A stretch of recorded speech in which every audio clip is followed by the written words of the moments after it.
Yo, what's up, everybody? This is Figures of Action Reviews. Okay, we gotta talk about something. Matter of fact, it's not just something. We gotta talk about a company and their figures. Now, I have been notified. I won't say blasted because I haven't been blasted, but I have been notified by different viewers in the comment section that, pretty much when we get these figures, when I get figures like the Loyal Subjects figures, I more than likely tend to buy them when they're at a discount store like Ross. And when they're on sale at like Target and they're like way down. And I'm glad that I waited to buy these figures at a discounted price because, man, I tell you, I would be disappointed. I would be highly disappointed if I paid the full price for a Loyal Subjects figure only to find out the issues and the quality is lacking. I mean, take this Foot Assassin for example. While it's in the box, looks, wow, okay, it looked kind of amazing. Yeah, I can do some things with this. But in all honesty, these things come up short. And they don't just come up short as in quality, they come up short, period. They come up short, period. And let's see how we can get that. So we have a G.I. Joe figure right here. And as you can see, this man is 6 inches tall. And he makes this Foot Assassin look so dwarfed. And I'm like, BST AXN Loyal Subjects, y'all could have at least made the figure 6 inches tall. I mean, look at the difference between the thighs. The thighs are so small. The arms are very small. And I know these are supposed to be like modified, androids or cyborgs or whatever. But I mean, seriously, they are undersized and they are lacking with any kind of bulk. Honestly, I couldn't tell if this Foot Assassin was supposed to be a woman or a man because the chest kind of confuses me. There's a hump, but then looks like it could be humps or it's not humps, but either way, it looks like a female to me on the side. Let's see. Let's bring it in close. I mean, you guys, it's come on, focus in, camera. It's flat, but then it's not flat. So I don't know. I mean, I don't know. And the size comparison was just ridiculous. Like, you see that, right? Like you're looking like, what you got me next to this thing for, man? What is this? What am I being used for? I'm sorry, bro. I'm sorry. I had to use you as an example to kind of show what I'm talking about.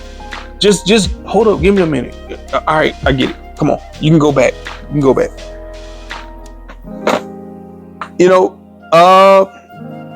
Let's take something else for example. Let's use another example. You ready? You ready for the camera? You ready for your close up? I know you are. I promise. I've been promising you. Your Starlight time, and I promise I'm gonna get you your Starlight time, yo. It's in your contract. You gotta read your contract. Oh, let's get your feet together so you can stand up. Look at this, man. Look at this. This is Jada Toys Ryu. And Ryu looked like he could dog walk that Foot Assassin. Well, we ain't even gonna get into that because we already know Ryu could dog walk the Foot Assassin anyway. But you know what I'm saying? Just look at the size difference. Yeah, they got the finger claws and all that, but other than that, this things look pretty dwarfed. So let's get into one of the issues. So as you can see with the Jada Toys Ryu, see this knee articulation? Not that bad. That knee break isn't that bad, right? No, it's not that bad. All right, Ryu. All right, that was your start time. We're gonna get you more. I promise you. You ain't gotta get your agent, and you ain't gotta sue me. I'm gonna get you your start time. Now let's check this out. Ew, gross. This is the knee break on this thing. When you articulating your figure, do you want to see this? Is this what you're looking to see when you bend the knee and elbow joints? Is this what you're trying to see?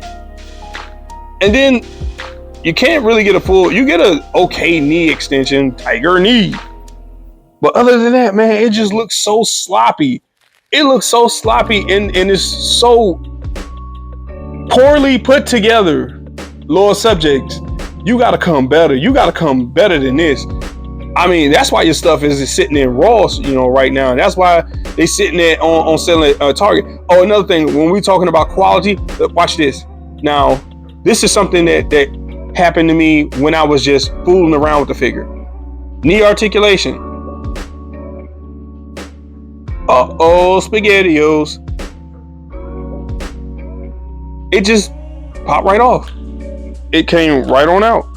See that hole down in there? The peg sits in there. Now I probably could fix this, put a small amount of super glue right on the tip and shove it right back in the hole. There is no snap that you hear. It's just like it's in there. But you can easily pop. So I don't know how many people have been dealing with this kind of problem, but once I got this kind of problem out of this figure, I was like, there's no way I'm buying another one. I would not do that. And then, like I said, the size of this figure was so underwhelming compared to the other 6-inch figures that I have, that to me, it was just like, it made no sense to collect this figure. It made none whatsoever. I was very disappointed with this figure, highly disappointed with this figure. Even with the arms, they break the same way. They have that just poorly crafted articulation. Now, on the back of the box, especially with the Leonardo figure, they pride themselves on having like 31 points of articulation. And I'm like, that's cool. That's very cool to have 31 points of articulation. But if your articulation make your figure look like crap, nobody's going to buy it. Or they're going to be kind of disappointed when they do buy it and actually get it out of the box. Which I had given Loyal Subjects a chance. Although, yes, I did get these figures on discount. I gave them a chance. And it took no more than, let's put you over here, because you're not the only person we're talking about in this. Janika, however you want to say her name. I said Janika. But it only took me one review to know not to open this box. I was like, oh, no. I'm going to have to figure out what else to do with you. Whether it's going to be a giveaway or I'm going to try to resell it. Whatever. I'm not opening this box and I'm not collecting this.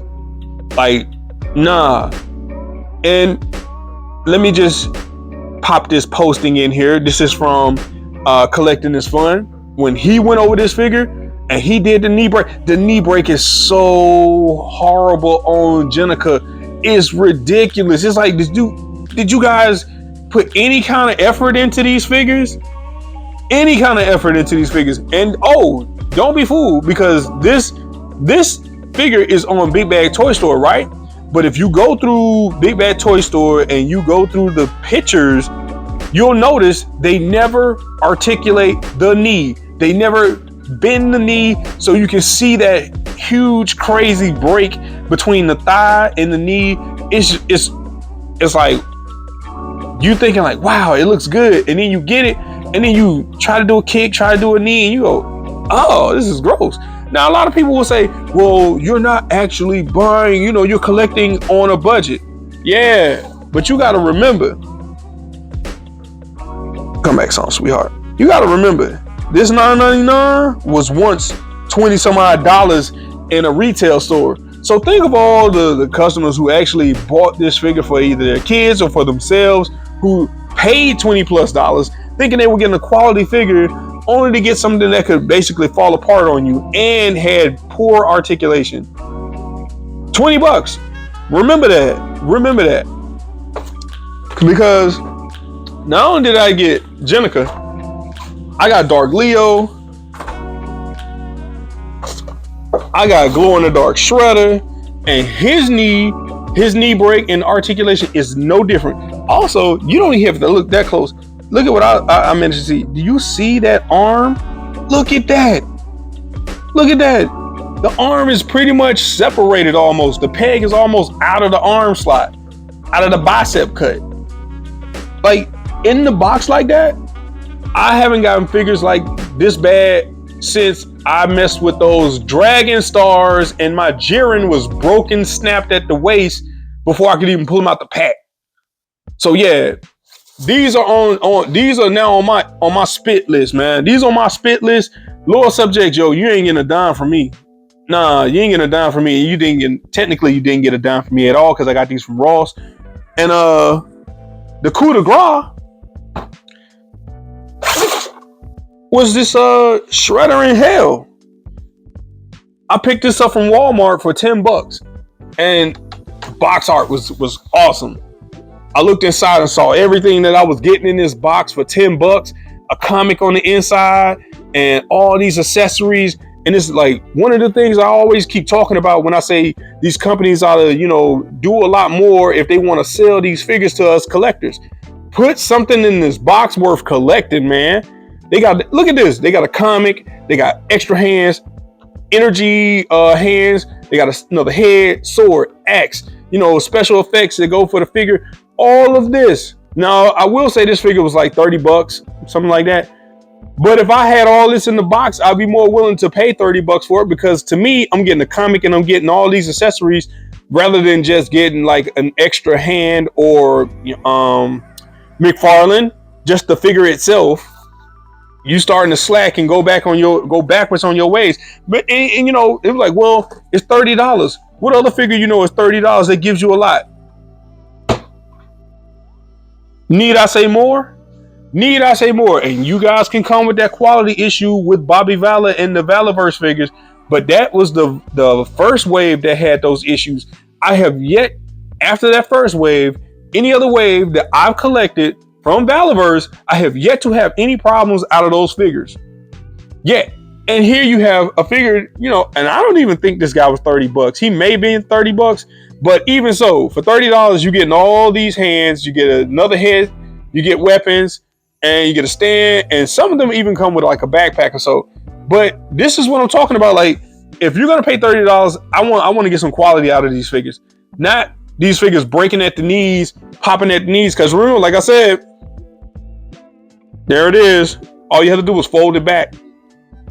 And like, how many other people have had this same problem with not just the Foot Assassin, but with Dark Leo, with the turtle, with the other turtles, with these shredders that they picked up?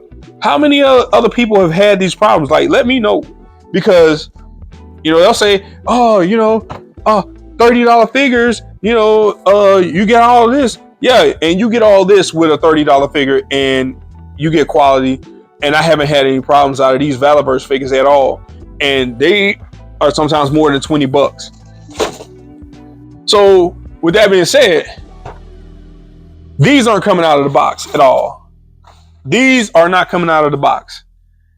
I am highly tempted to get rid of this guy too. The only thing that's keeping me from getting rid of this Shredder in Hell is because there's an actual comic inside of it. And so I'm thinking of just keeping it in the box and putting it on the shelf and using it as, shelf art, wall art, deco, whatever. It'll be part of, stuff that I keep in box or on the cards and post on the wall. I'm setting it up in my office. But yeah, this is the problem that I'm talking about. You think you're getting quality figures when actually you getting basically poorly designed figures. And it makes me ask the question, how much did it cost the Loyal Subjects to make these? What was the production cost versus what they were selling them for? Because it looks like they didn't put a lot of effort into this whatsoever. And hey, If you have them and you've had issues, post them, comment, let us know.